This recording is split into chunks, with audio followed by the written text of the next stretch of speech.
দেখতে তোমাদের রোগা মনে হয়, আসলে এই নাসিতা মোল্লা ভীষণ পেটুক। দেখো, এক প্লেট তেলে ভাজা পুরোই একা শেষ করে দেবে। তো হঠাৎই বিকেলবেলা ফোন করে বলল, আপাজান আমি আপনাদের বাড়ি যাচ্ছি, ইফতারটা ওখানেই করব। উফ, শুনে যে কি শান্তি। তো চলো ব্লগটা স্টার্ট করা যাক, দেখো কি হয়েছে। আসসালামু আলাইকুম এভরিওয়ান, সবাই কেমন আছো? আশা করছি তোমরা ভালো আছো। আর বলো, তোমাদের রোজা কেমন কাটছে? আমার তো বেশ আলহামদুলিল্লাহ ভালোই কাটছে। তো এই যে দেখতে পাচ্ছ, আমাকে একজন মেহেন্দি পড়াচ্ছে। তো উনি একজন মেহেন্দি আর্টিস্ট, এসেছিল আমাকে মেহেন্দি পড়াতে।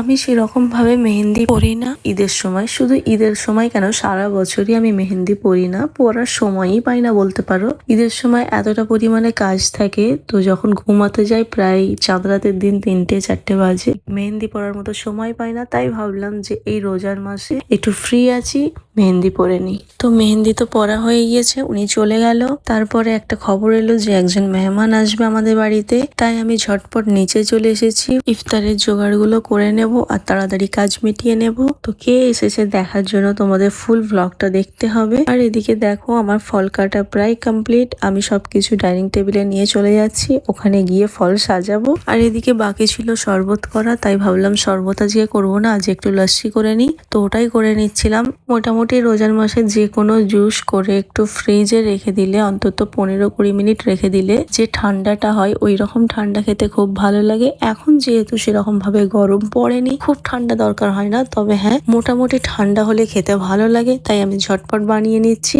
তো এই যে দেখো কারা এসেছে, তোমরা নিশ্চয়ই চিনতে পারছো, আমার ভাই আর বোন এসেছিল। তো বলতে পারো হঠাৎই এসেছে, কারণ সকাল থেকে কোনো প্ল্যান ছিল না আর কোনো কথাও হয়নি যে ওরা আসবে। বিকেলবেলা ওরা বলল ফোন করে যে আমরা যাচ্ছি। দিদির বাড়ি তো এরকমই হয় তাই না, যখনই ইচ্ছা যাবে চলে আসতে পারে। আর এটা শোনো, আমার ব্লগ তোর কেমন লাগে বল? জেনুইন কমপ্লিমেন্ট দিতে হবে।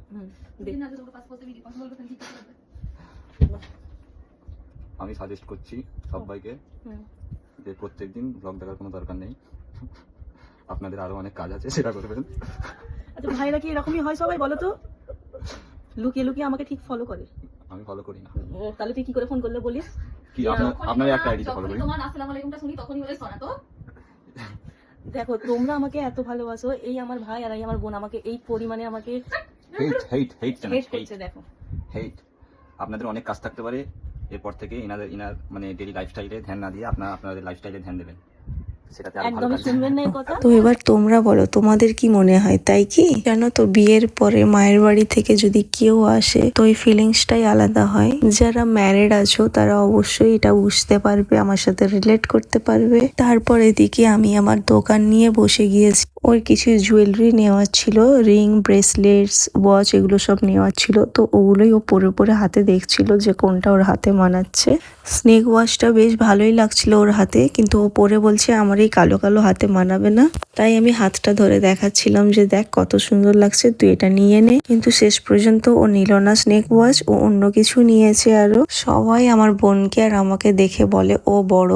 আর তোমাদেরও কি তাই মনে হয়? তাহলে আমাকে একটু কমেন্টে জানিও তো।